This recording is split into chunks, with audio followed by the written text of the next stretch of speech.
Welcome to Castin Cajun. I'm your host, Tony Fontenot. Fishing with me today is my good friend Winston Michel. Just pulled up a beautiful bass. We're going to be at the Angling Against Autism Wild Game Cook-Off today. So get ready for an exciting half hour with Castin Cajun.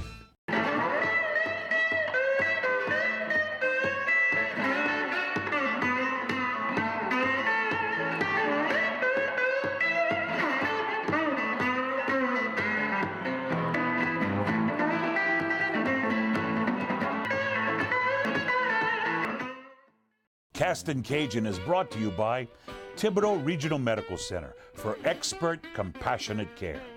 Grafton Dermatology, specializing in diseases of the skin, hair, nails, and cosmetic surgery. Cajun Home Improvements, the last roof you'll ever buy. Don's Wholesale, your truck superstore with the largest selection of pre-owned trucks in Louisiana. HomeAndTravel.com. Experience world-class fishing in the heart of Louisiana. Visit HomeAndTravel.com. And by Tony Sacheries, makes everything taste great.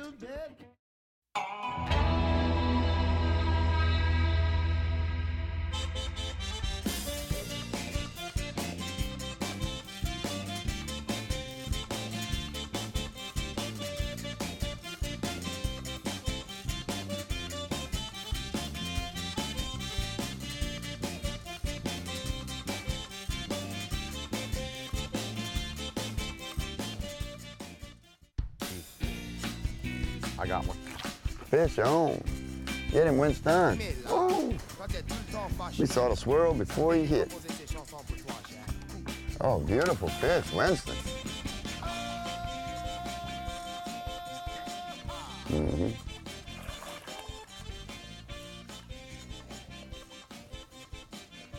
Play with him a little longer. I'd have swung him in the boat a long time ago. Good job. Nice little bass on a Mr. Twister Buzz Bug. Tony, you seen that? That outside lay down? Right now we're looking for fish all the way up on the bank, but not always. No. This little cool snap kind of pulled them out a little bit. We saw that lay down log kind of to the outside. I flipped this Mr. Twister Buzz Bug, swam it over that log, and she came out. I mean, she just came out and hit it, and I knew she was there. I saw it, man. You saw the swirl, and you didn't move your bait out the way. You just let it hang around there, jiggled it a little bit, and she jumped on it. Yep. See if I can do that. When I saw that fish swirl at your bait, I was fixing to throw back there and try to catch it, but you jiggled it around, didn't reel it in, and she came back and got it. Well, you know, a lot of people, sometimes they'll get excited when they see that, and it's like, oh, you know, but if you just kind of slow down a little bit when you see that, you let that bait fall, she's after it. And if you let it fall, she's gonna pick it up and she's gonna grab it, so. I saw you looking at that one that just swam by the trunk of that cypress tree right there. Yeah. Go ahead and see if I can, show me that you can catch that one too. All right, she's probably on a bed, so we're gonna give it a shot.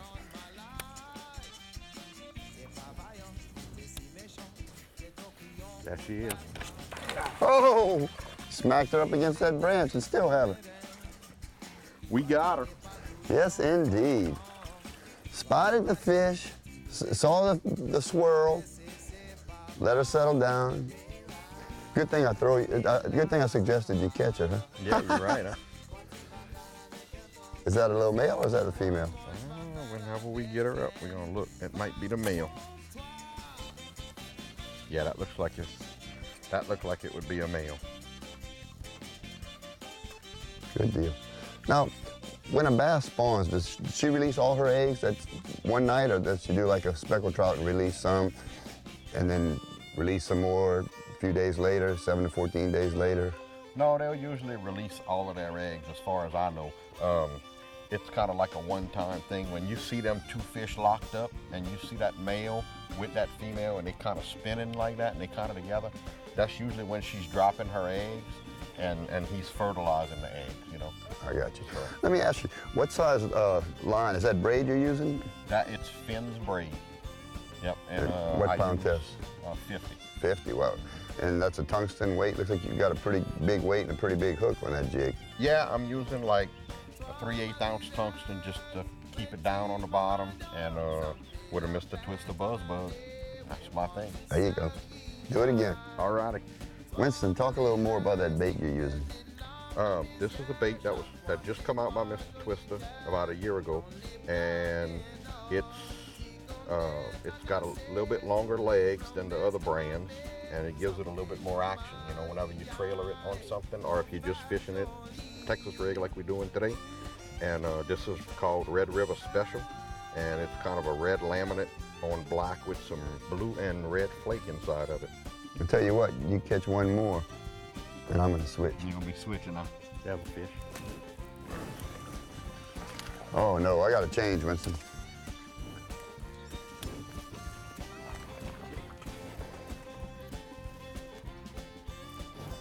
Mm-hmm. Yes, indeed.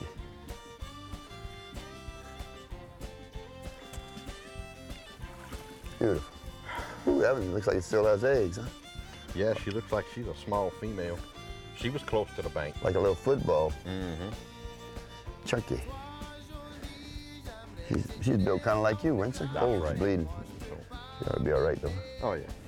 It's actually February 16th right now. Day before yesterday, it was in the 80s. Yesterday morning, it was in the high 50s and got into the low 60s. This morning, it was 40 degrees, so go figure, South Louisiana weather. But so far, doesn't seem to have hurt the bite any for Winston. Well, you know, Tony, even though it cools off a little bit on the air temperature, a lot of times it takes a while for the water temperature to actually cool down. I was thinking that same thing on the drive up here this morning. And that's more what affects the fish. You can have 1 or 2 nights that are cool, but it will drop the water temp some, but when it really takes a few nights of cold weather for it to really bring it down enough for it to change their habits, you know. And I thought maybe something with the barometric pressure, since the front came through, might have given him lockjaw, but apparently not. Still protecting that nest, I guess. Oh yeah. We launched out of Stephensville at Doiron's Landing, which is where they're going to have the launch for the Angling Against Autism tournament, and we're fishing at a grassy lake area. While you're rigging up my rat, I'm going to catch this fish on this chatterbait. It's not actually a chatterbait. Caught this fish on I call it a chatterbait, but it's not. It's a Delta Lures Thunder Jig. It's a vibrating jig. Not as big as Winston's fish, but still a start. You know, our videographer, field producer, Gary Krause is out fishing right now. We're practicing for the Angling Against Autism tournament, March 4th. And when we come back from this commercial break, we'll take a look at Gary and see what he's doing.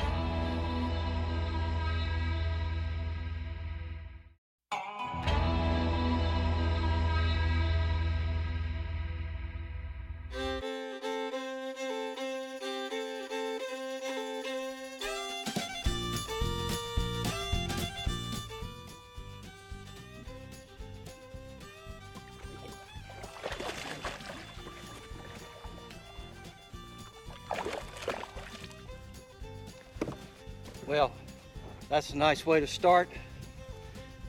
Hopefully 5 like that would work.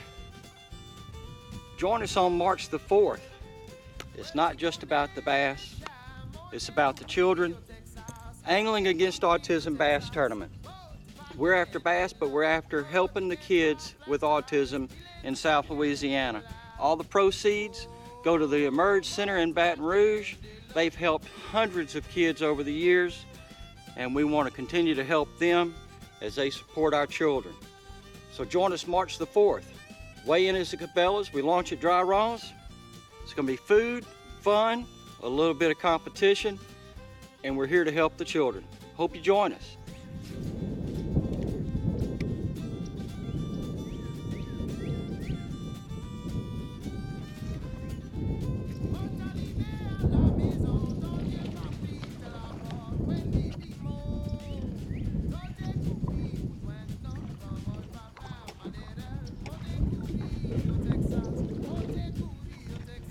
Well, there's number 2.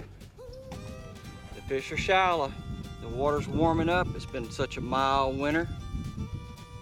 Not as big as the first couple. That's still a little over a pound. Every little bit helps. Let's go see how Winston and Tony Fontenot are doing. Pretty. Winston, out here in the swamp, what are the fish looking for when they're ready to spawn?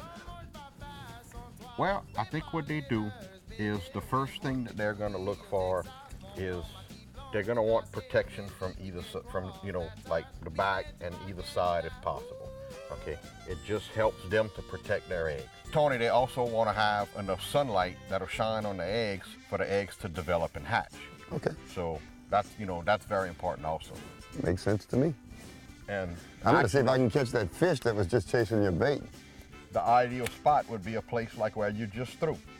You've got the cut grass on the left, you've got a little bit grass there, you've got the bank behind you, so it kind of makes a small pocket, but yet the sunlight can still shine in that area.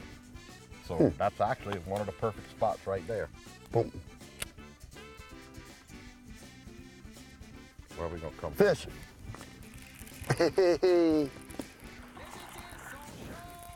Oh yeah, oh yeah. Come on, baby. Come to Papa. See, I'm not gonna let you swim back and forth all over like Winston. I gotta get you in the boat, I get too nervous. Thank you, Lord. Like Jimmy Houston would say, thanks. Yeah, I threw right in front of that cypress tree, figuring there would be one there, and saw the swirl, set the hook. Let me see if there's another one. And you see what you did, Tony. When you saw that swirl, you didn't get excited and pull it out. I counted to 2. And that's what you got to do. When you see that swell, sometimes you just got to give them a minute and let them take it. They're going to hang on to it. There's no doubt they're going to hang on to it, especially with something like this. This is a weightless bait. Oh, I think I had a fish on. This is a weightless bait, and when they grab it, there's no resistance to them, so they're going to hang on to it for a second or two. You got plenty of time to get in there and set that hook. Tony, I think I figured it out. I've been watching, okay? And what you have to do with that bait is you have to become one with the bait. So every time you give that bait a twitch, you got to twitch with that bait when you do. You want to demonstrate? Okay, let me see you do it. Go ahead, throw it out there. Let's see you. I want to see you catch a fish. Now let me watch.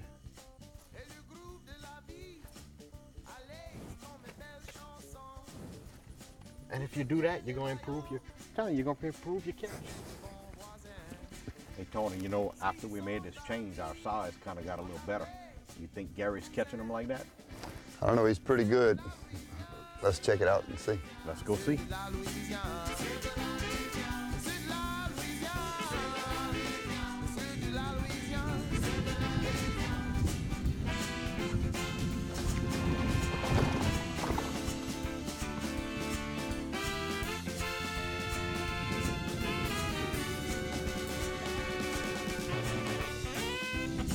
Sometimes it's all about the angle. Fish are up shallow, there's a lot of trees and brush. Sometimes you have to go past the structure just so you can get a little opening to get that bait in there. But it doesn't matter if it's a jig, a Delta Lures Thunder jig, or a piece of plastic. You got to get it in the cover. Here we go. There we go. Just another little male up there getting ready for a sweetheart to come see him. I mean, probably in 4 inches of water. Come on. Don't go anywhere. When we come back, we'll see what's happening at the Wild Game Cook-Off.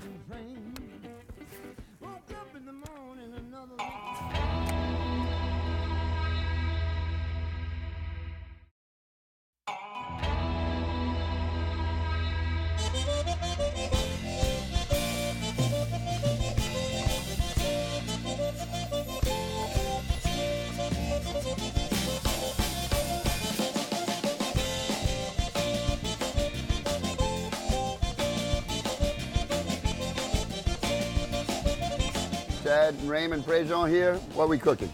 A deer sauce piquant. All right, you got some stiff competition over here, but everywhere I walk, I keep walking all the different cooks and enjoying all the different aromas. And I haven't smelled one yet that I didn't like. If you think you can cook, even if you're not that good, come next year and compete, please. Yep. It's all a bunch of fun. That's all it is, a bunch of fun. Yeah. Meeting new people every year. Well, we're gonna walk around and look at a few other pots. Tony, what you got here? Oh, well, some crab. Claw meat? This is the claw meat, yes, sir. We have about 35 pounds of crab meat. Some stew crabs that we're going to drop in here in a little bit, and hopefully it comes out as good as it smells. Crab stew is one of my favorites. It smells awesome already. And we're going to throw some shrimp. Oh, man. Top it off, we got a bunch of shrimp. So I can imagine once you put And these, the claws is about to get in it. woo, that's gonna add so much more flavor. And we have some. All right, Kirk, what we got today? Last year you did the Merletons. Today we got crab meat spaghetti. All right, and I don't think we have to explain to anybody what crab meat spaghetti is. We explained what a Merleton was. Oh, it even has eggs in it, boiled eggs in it. I even got some soft shell crabs. Ooh, there. my Whoever goodness. the judges are gonna get the soft shell though. So That would be me. This is last year's winners. Full deer last year, yeah, on the little pistolets. Yeah. All right, and what we have today? We're gonna do some alligator grillage. Explain to the folks what a grillade is. It's basically grits. You cook grits down with some garlic and butter, and then you put whatever kind of meat you want on top of it, but we chose alligator this year. All right, Randy, what you cooking for us today? Cooking deer, wild pork, and smoked sausage pastelaya. Woo! What you cooking today? I got a little shrimp and okra gumbo going in this pot right here. I didn't put the shrimp in yet. I'll put it in about 10 o'clock or so. Now what's in that green package over there I'm looking at?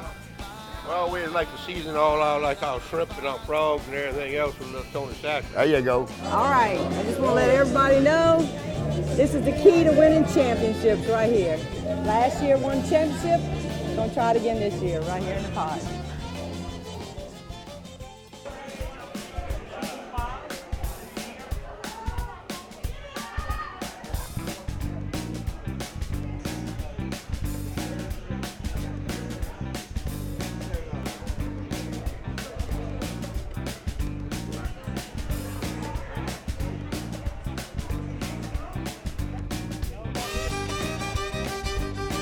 All right, everybody, y'all having a good time?